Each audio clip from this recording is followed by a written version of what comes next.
Welcome back to Trick Tricks. Today we're talking about swing throughs.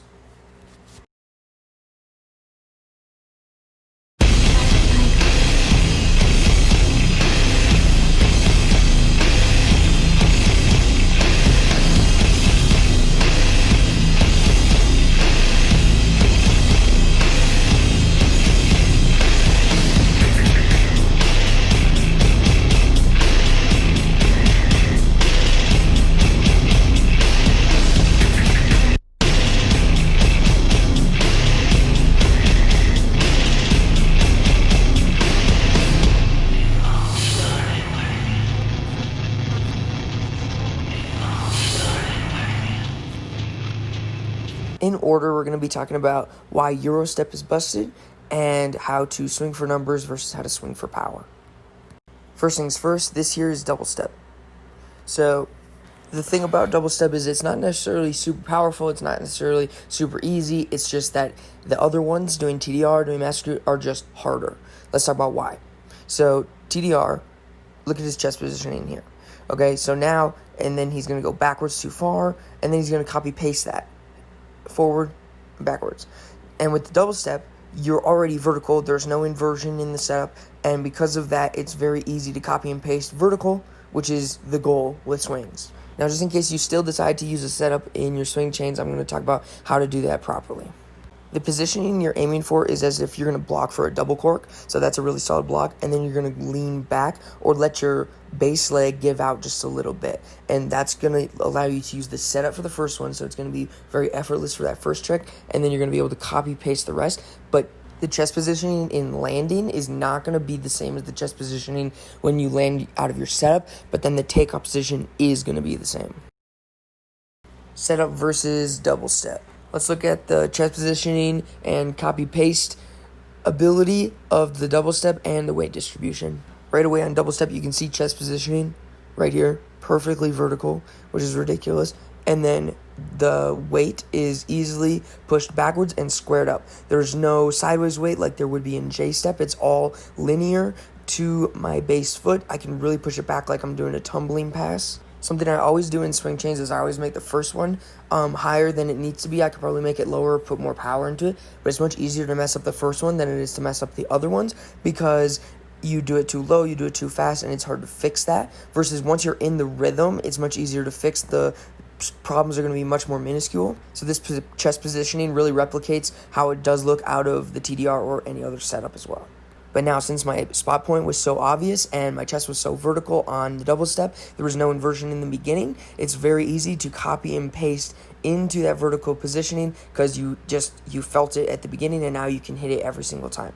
Now we're going to watch the swing train one more time through. Now that you can notice the chest positionings, what we're going to do is look for how I'm blocking every single one of them. I block every single one and go high and slow as if I'm going to do a double cork, and then I just go up and do a G switch instead. This is the way I highly suggest learning it because it allows you to really get your rhythm down without rushing, because if you rush, you can't really tell what you did wrong, versus if you go high and slow, you can make adjustments, and then it's easier to go high and slow and then speed it up than it is to go too fast and slow it down, because you're just going to mess up and then you're not going to be able to have fixers.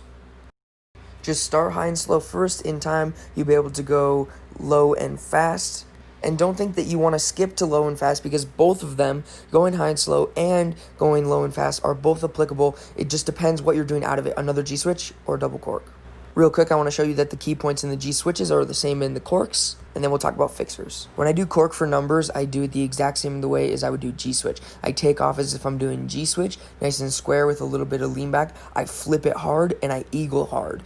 So it's just literally a G switch. I twist right in the middle so that I have enough eagle time to fix or anything like that, just like I talked about doing it high and slow.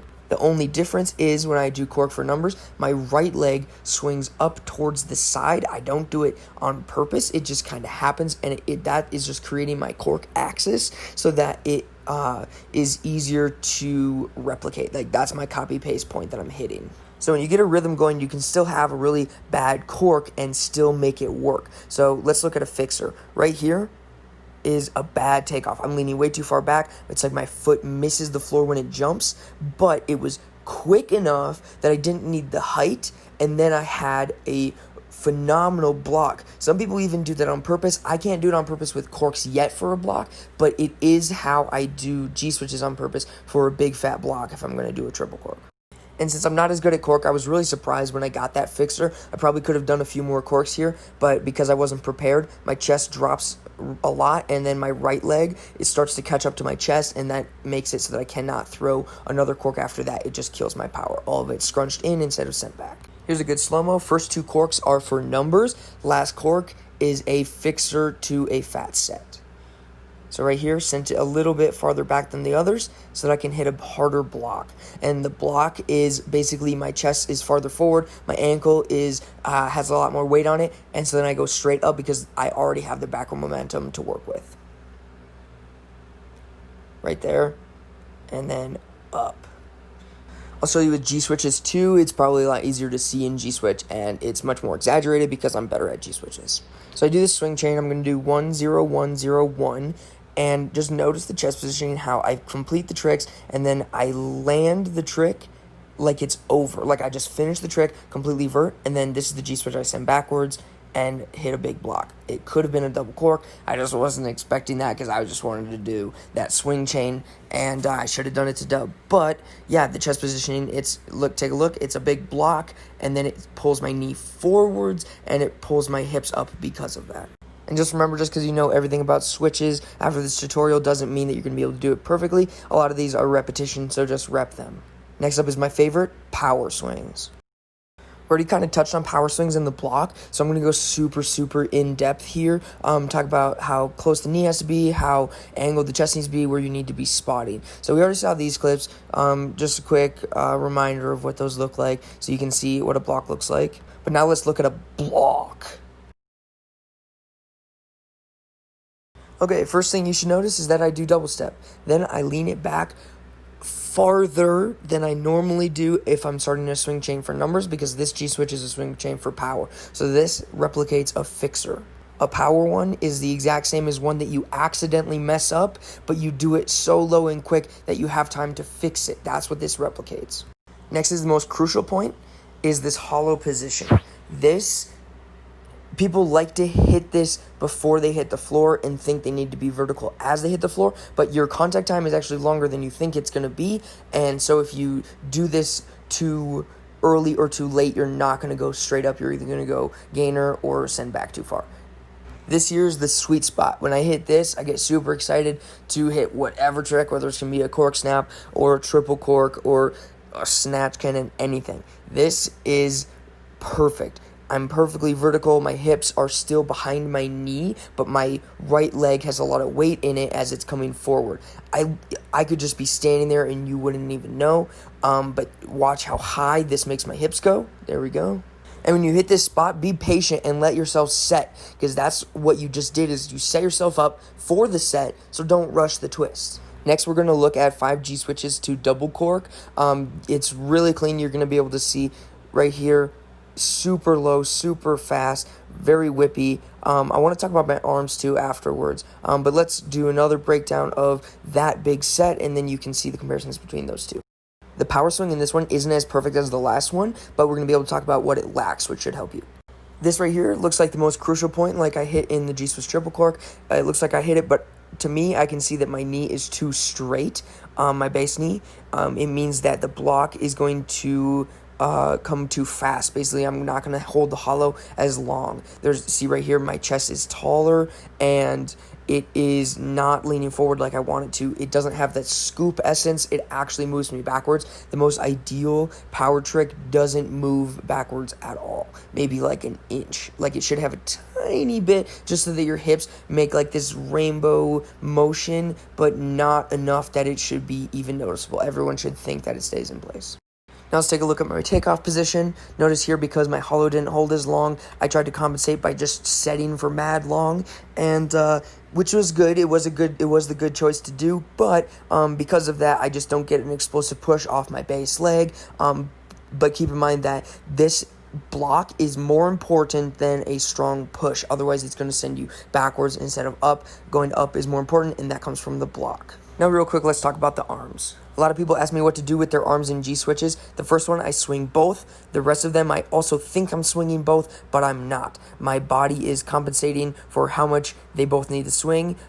If you swing your right leg, then maybe focus on swinging your left harder, because that's the opposite side of your body. So swinging your right leg and your left arm should keep you square. That's the key. But I would not suggest not doing anything with your right, because that is a counterbalance, much like a tail of like a cheetah when it runs.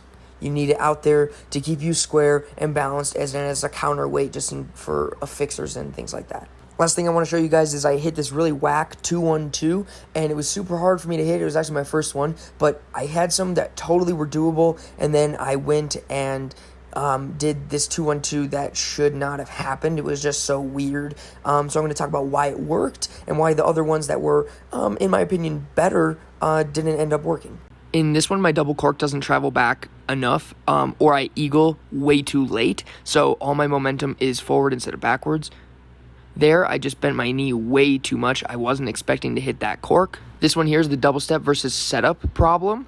I turned my head too far. I didn't spot as if I was doing double step. What that means is my DOM can change, or I don't know my spot point or my copy paste point. Here's the one that I did land. It literally had so much wrong with it, but it had the right things right, so it made it work. My direction of motion was super linear. I had a very good line going, and I was really focused on this set here. So I really saw my copy paste point. I hit it here, even though I didn't anticipate that swing, which is something you really need to do in swings, is anticipate. Plan on hitting that point before you hit it. Otherwise, you're going to have to double check, and you're not going to be prepared. Hope this helps with your switches and cork swings and swings for power.